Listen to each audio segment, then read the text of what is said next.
Yeah. Okay, I'll entertain a motion to come back out of executive session at 10:09. Make the motion. I'll second. Okay, roll call? Commissioner Frankert, Yes, Commissioner Bustecker. Yes. Commissioner Paradiso. Yes. no action was taken. Good. Okay, next we have the Master Gardeners update. So Steve, you wanna come on up and bring your team with you? Welcome back. All right, I passed out, made a little program. I know these have been up in this meeting before. What we're gonna do today is probably touch on some of the stuff that hasn't been talked about on them, so you can just kind of follow us through that in case you might have had something there that catches your eye or something you maybe didn't know. We'll start with this one here. We're representing the Seneca County Master Gardener Association. I'm Steve DeTillion. I'm now the Community Relations Chairperson. I got my title changed a little bit for this year. We changed our bylaws a little bit, so now I'm that title. And I am here today with Jane You're Stein. vice president also. Well, I'm vice president.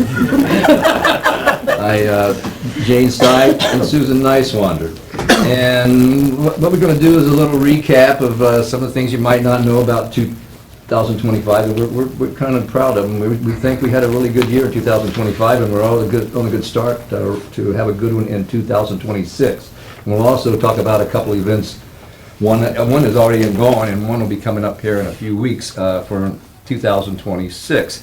Now, some of the information on this from our statistics from last year, we did end up with 42 active master gardeners. 5 of those were interns, and we had 31 educational programs. Now, these would be presentations put on by our members, or and sometimes Presley, our educator, and we do some at the fair every year. We're out there, and all of these could be any time of the year. It's pretty much 12 months to be a master gardener anymore.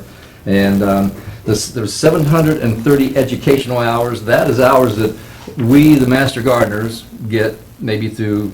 We got horticulture webinars. We go to seminars. We take trips. Anything that's educational to us, and this is our way of paying back Ohio State for training us in horticulture, and then we in turn try to train our communities with the knowledge that we gain from those education hours, and then they result into 2,382 volunteer hours. Anytime we're doing something, one of these events for the public, and everything we talk about here today is open to the public. Okay, so that's where those hours were derived for last year. We did have a pretty successful plant sale. And they're not one of the best ever, but we did end up selling 800 plants to over 200 customers at our May flea market here in Seneca County. And we did end up doing 8 presentations in 1 week, in 1 day actually, out at the fairgrounds. We're out there Monday through Friday every year at the fair. We got a booth, and we get a lot of people come in and out of there talking and seeing our program. And the last one here is we have what we call an Ask a Master Gardener program, and I think it's been with the Master Gardener program since they started Master Gardeners. It's a little, I don't know, it's competitive now, ever since the internet came into play. Now you got Google. Now we're all competing with AI. But it's really amazing how many people still come and want to ask us questions directly. Now, actually our expert master gardener is back there in our audience today, Charlie Huth. He takes care of all of our questions. We had over 100 online questions come just to our county alone. I think the state overall gets over 2,500 of these calls a year. They're constantly wanting people to help them with all the calls they get. But it is kind of interesting at the plant sale, people are coming up asking us questions pretty much everywhere we go, and they're always usually asking you something you don't know. I think they lay awake at night thinking of these questions, but they ask some good questions, and so they really kind of trust us over some of these other methods we got out there. Now, the other item I want to touch on here is I did mention our last time we was up here, I think it was in November. Last year we all 3 of us attended the Master Gardener State Conference. It was in Wooster, Ohio, back in October, and our Master Gardening Association, the Seneca County, we was awarded the Platinum Standards of Excellence Award. That's the highest award you can get in the Ohio State University Extension. Well, thank you, thank you. It is quite an achievement. Only 17 of the 67 counties that have Master Gardening programs got that award. And there's a little bit of the criteria, I don't know if I really, you got to understand the criteria a little bit to understand just how much over I guess the Call of Duty we went to get this. And there's 5 items of criteria. I want to just explain them briefly to you. First one is you got to have a trained class within the last 2 years, which we've done. When I was in the COVID class, I think we've had one every year since then. We haven't missed a beat on having a new class every year. That's one of the criterias. Another criteria is you have to nominate a Master Gardener for Outstanding State Award, Outstanding Master Gardener State Award, at least once in the last 2 years. We've done that also the last 2 years. Susan was our candidate last year. I was the one this year at the state conference. I finished in the top 10. They picked 5 out of the top 10. But what it is, they give a little bio on us and our Master Gardener Association. And it's a very big audience. I'm not sure how many were down there. But most of the Master Gardener programs are represented there. And so they're here in the Seneca County Master Gardener Association. They're putting our pictures and stuff all over the screen the entire time. So it's a lot of good PR for our organization. The third nomination, or criteria for to get the Platinum Award, you have to nominate a person who is not a Master Gardener, a member of the community, but is a friend of the Master Gardener program. Actually, the person that got that is in the audience also. This would be Calvin Steib, and Calvin's just about everywhere we go at the fair and all the events. You've probably seen some of his handiwork out there on our Christmas light display, and he makes some of those reindeer and stuff in our display if you're going through the family fair lights. So Calvin, we thank him for what he done for us. And now another one here is they have categories of different projects that you can you have to at least enter one each year for that to be eligible for the Platinum Award. Now we had 2 finalists this year with our project. We had one that's called the Community Service category, and the project was.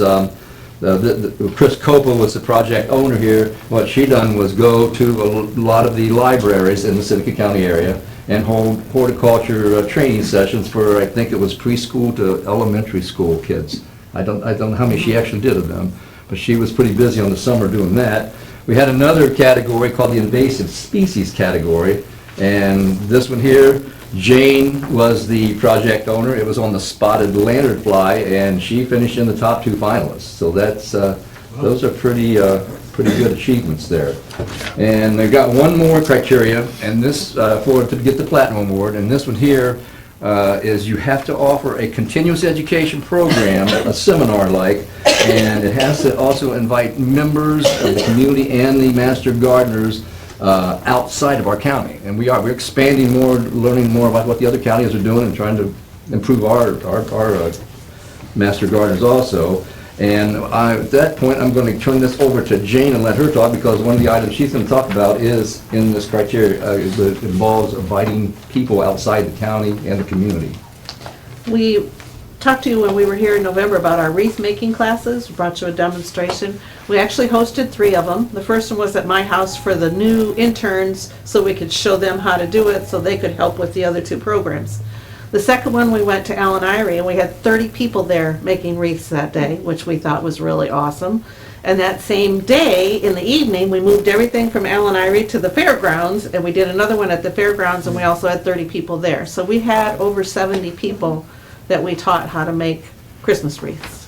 Very good. So we And thought we it had a was very waiting list. successful. Yeah. We had a waiting list We had a too. waiting This list. is a really project we can build on, I think, Yep. for this year. So You guys? then, Okay. okay, now Susan's going to tell you about a couple others we got. Okay, so, so far this winter, we have had 3 winter sewing workshops, that's SOW workshops. And we had one at Mohawk Library, Bliss Library, Fruth Wetland, and despite the weather challenges, we had 43 participants. The last one of the season is scheduled for February 17th at 6:30 at the Tiffin Seneca Library. These are free workshops, and everybody who goes home with a planted jug, winter sown jug. Then on March 21st, we're hosting a multi-speaker conference, Classical Elements, Water, Earth, Air, Fire, and we have invited the public as well as Master Gardener volunteers from across Ohio. Each one of our speakers is going to cover a different classical element and help those in attendance understand how each of these relates to horticulture and their gardens. Water. Matt Gooding from Growers Mineral Corporation will be speaking on water, the forgotten elements in garden production. Earth. Mark Langen, co-owner of Mulberry Creek Herb Farm, will be speaking on soilless potting mix recipes, ingredients, and demonstrations. Air.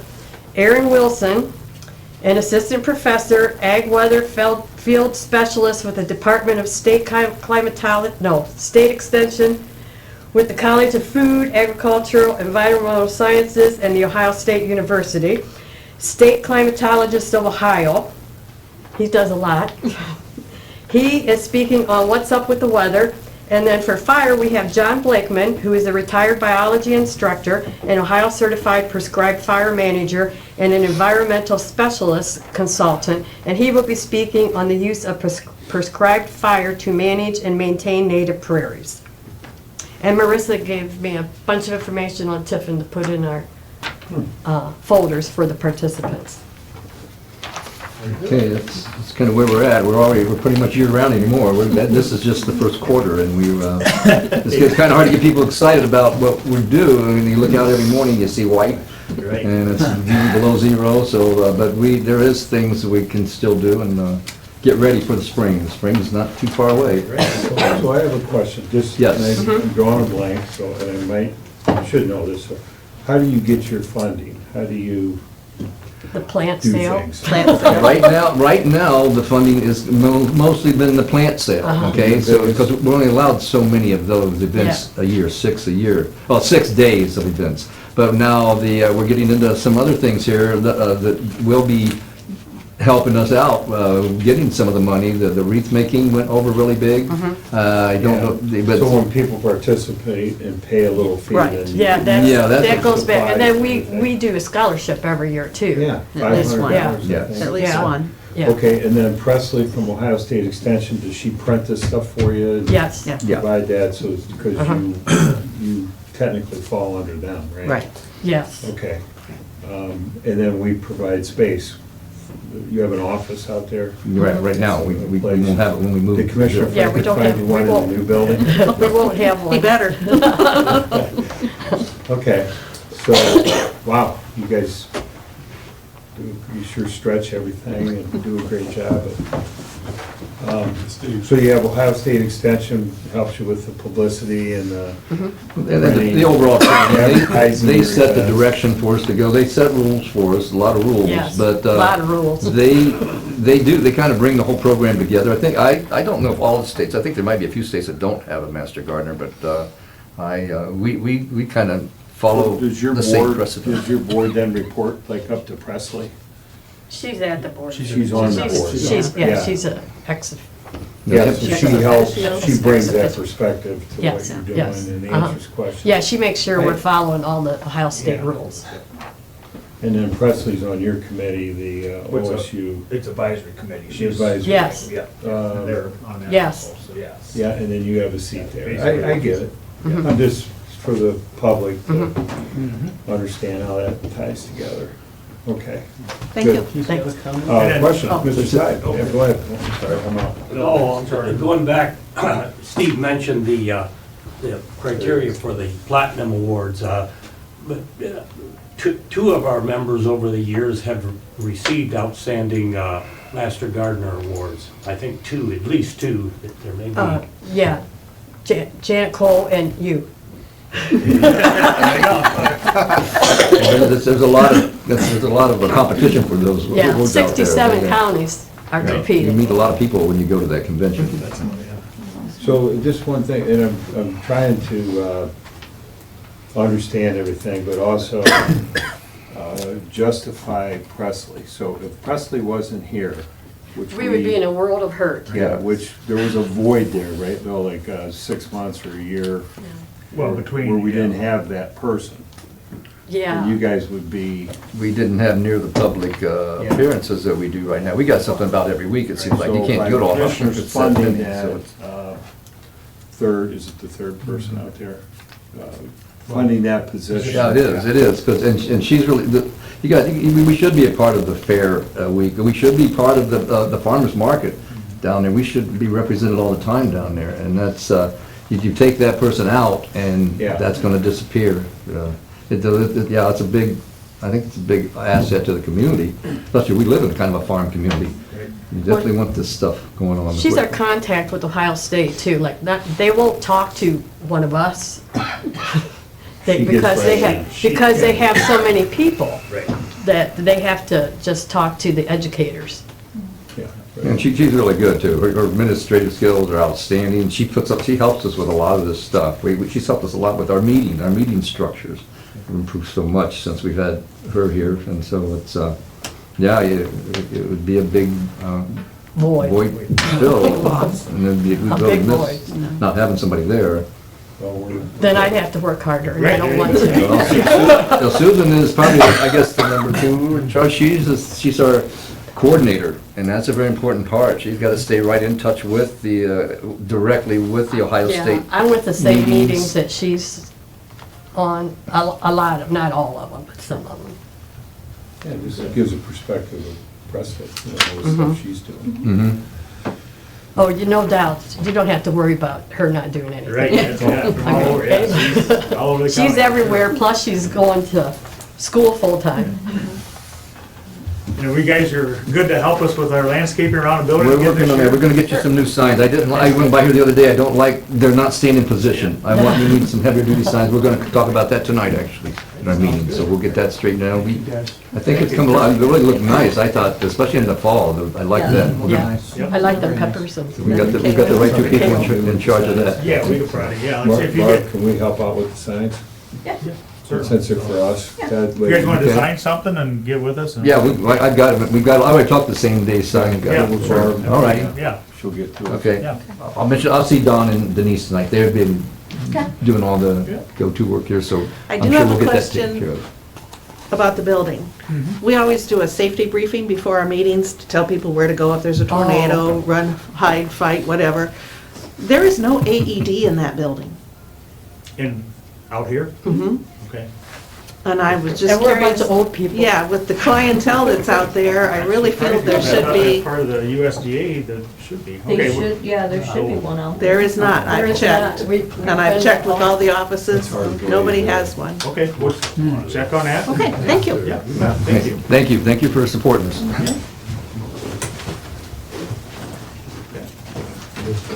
All right, very good. I don't have anything. Okay, Commissioner We are. Ford, Brett? Are you gonna stay here? Yeah, fine. Yeah, that's I'll fine. give them yeah. a second so they can settle in and walk out.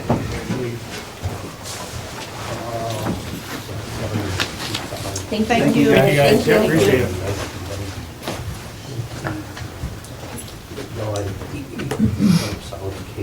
See you. Questions? Yep, thank you guys. Very good. Okay, Commissioners report for me. Last week, I think all of us got a chance to go out. Sergeant Kevin Reinbold retired, 34 years for the Sheriff's Department. Just want to say thank you, Kevin. Known Kevin a long time. He's a great guy and, being missed to the system. We had an OSS meeting. We voted on a cybersecurity policy. Seems like that's what I tend to be a part of all the time anymore. There's a new Rumpke transfer facility outside of Fremont. The director of that facility, I think that's what his title was, wasn't it, Tony? He spoke. Regional Yeah, he Vice spoke. President. Yeah, he reports to Rumpke. Yeah. Had downtown development board meeting at the community kitchen. There's a couple of new board members inducted and some discussion on some of the planned events for the coming season. Barb and I spent some time trying to work with an entity to get some of our phone systems in line. Believe that they may be able to do the service work that we're searching for since that kind of has fallen off with the previous supplier for us. So spent a lot of time in the last week on that. Had recovery task force on Friday. I believe his name was Joshua Drussel from an entity called Talbot Health Services. They have a facility here in town. It's a recovery facility. I think it's called Brett's House. He came and spoke. It was nice to know some of these new places in our area that are trying to help people. Spent the weekend wrestling tournaments, and my daughter had Tiffany University stunt in Ashland. That was a new experience for me. Something completely Where was different. that at? It was actually at Ashland University. Ashland? It was interesting. I never understood how it works, and they treat it almost like a game, or it is a game. They have like 4 quarters, and I still don't understand it. And I was there.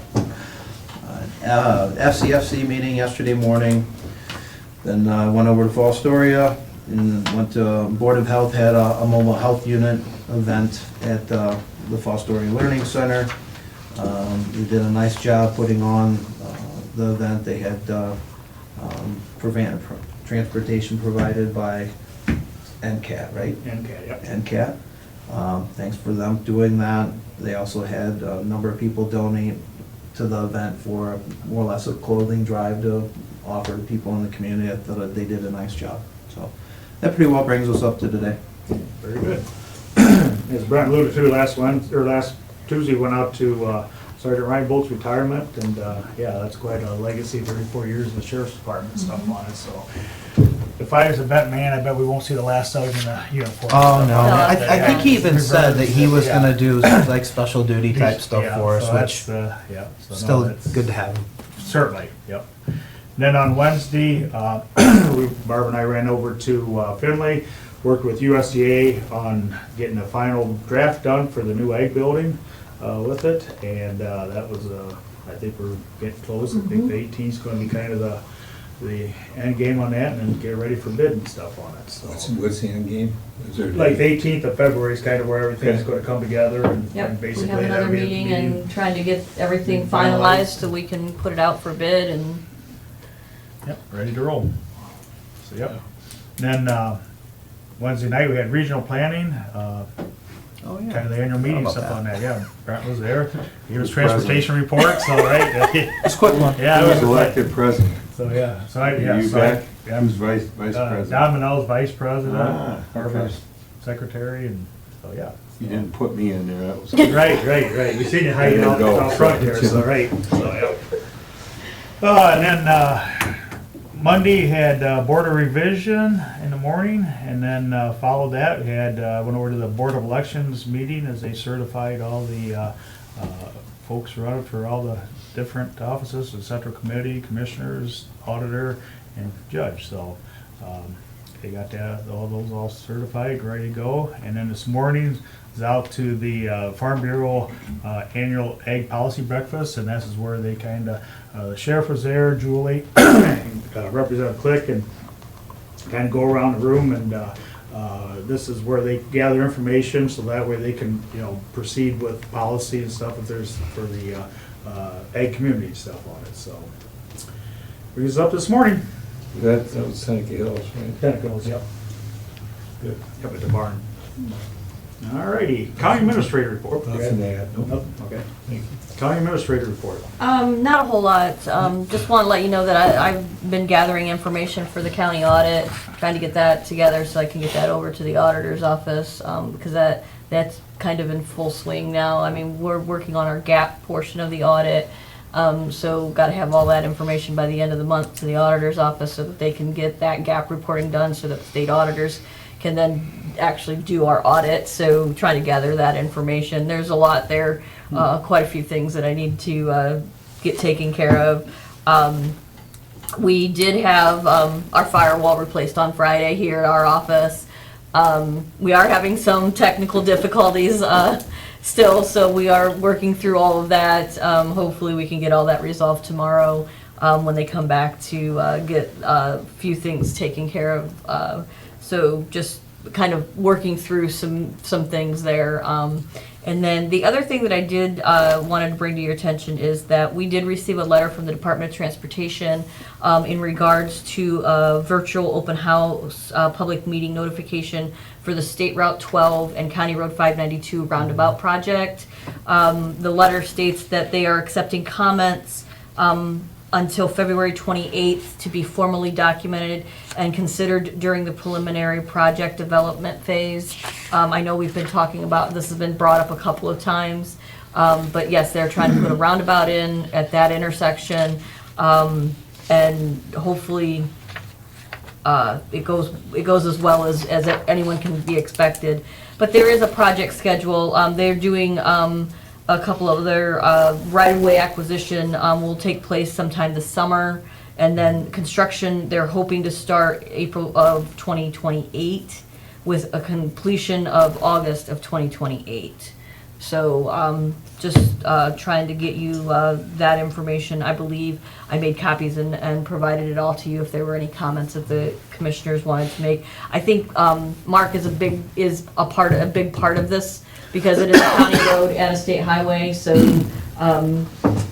Mark has been kind of keeping us updated on some of that as well. So, but other than that, I don't have anything else in my report. Yeah, very good. Any old business? Yeah, well, Tiffin University, so Congressman, there was a grant, a law enforcement grant application. It was a collaborative effort, right? City of Tiffin, Sheriff, Tiffin University, for their law enforcement program. And we want to thank Congressman Latta's office for helping us take that to the finish line. They were awarded, what's the number, $460,000 or $460,000 grant money. That's money that Tiffin University will be receiving, and they're going to get together with the sheriff and the police chief and kind of work out a program that'll help us locally. So,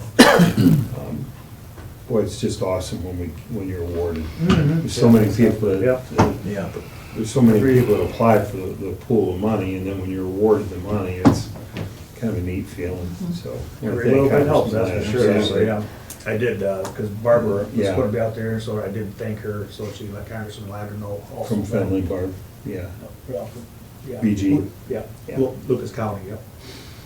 That's what she, Yeah. okay, that's what Yeah. she's saying. I Yeah. stand corrected. Okay. Good. Very good. New business, supplemental appropriations. Only a couple. I have one for general fund for equipment in the amount of $9,650. This is for the sheriff's office. They received donated funds for a drone, so they will be buying a drone with that money. And then the county capital projects fund for the youth center in the amount of $219,634.50. This is for the contract that was entered into last week for intercoms, door controls, and cameras out of the youth center. I'll make the motion to approve the supplemental appropriations. I'll second that motion. Okay, roll call. Commissioner Frankert, Yes. Commissioner Bustecker, Yes. Commissioner Paradiso, Yes. And then on to resolutions.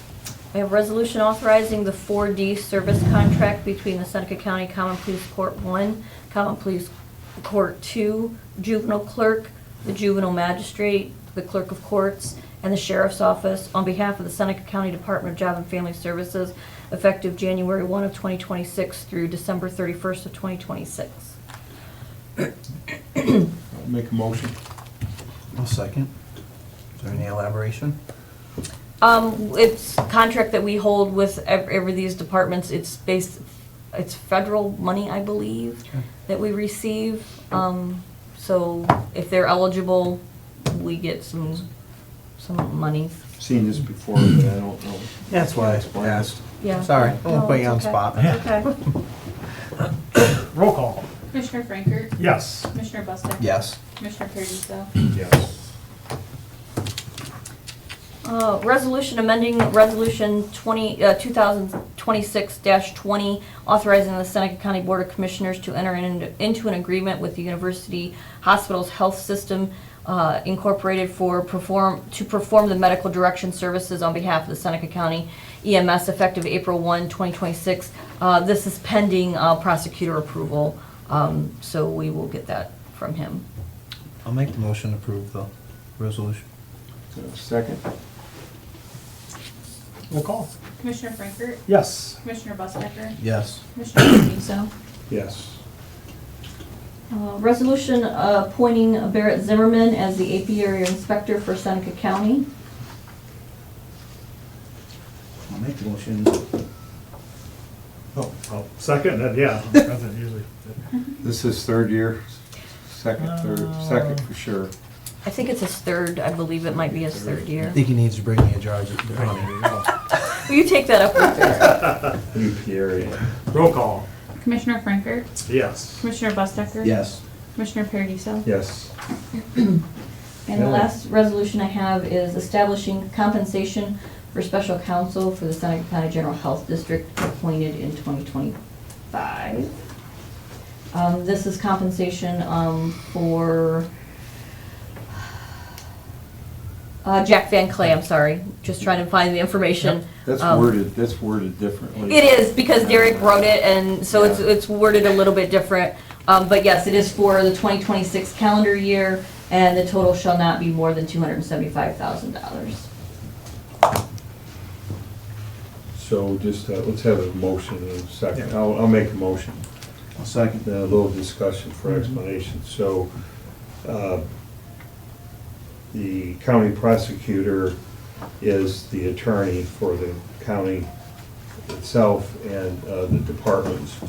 There are times when a specialist is needed. We have one, the obvious one, I've said this before, would be like Clemens Nelson, our labor attorney, where the local prosecutor, that's a specialized area. We use an environmental attorney as well to advise us with solid waste decisions and so forth. And so the Board of Health is doing the same thing. And this comes out of their budget. This is one of their attorneys that they work with. And the prosecutor has to sign off on it, right? The prosecutor has to sign off on it, And one. we have to sign off. And we have to sign off on it, but the prosecutor also has to sign off on it because it is more than his Yeah. salary. That's why the Is that why he prosecutor. signs it? Yes. But he approves it, He has to approve but he it, signs it when it's more than. yeah, and he has to file it with the courts so Yeah. that people know that we are paying an attorney didn't know that. higher than his wage. Okay, Makes sense. good. Okay. Okay. Roll call. Commissioner Frankert, Yes. Commissioner Bustecker. Yes. Commissioner Paradiso. Yes. That's all I have, gentlemen. All right. Public comment time.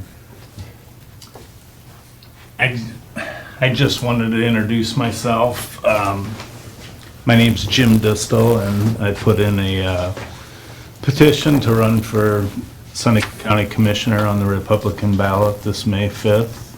And just wanted to make it to the meetings. I've been watching them on YouTube and wanted to be here present, so. Right. Very good. Thank you. Anybody Thank else? you. Meeting adjourned.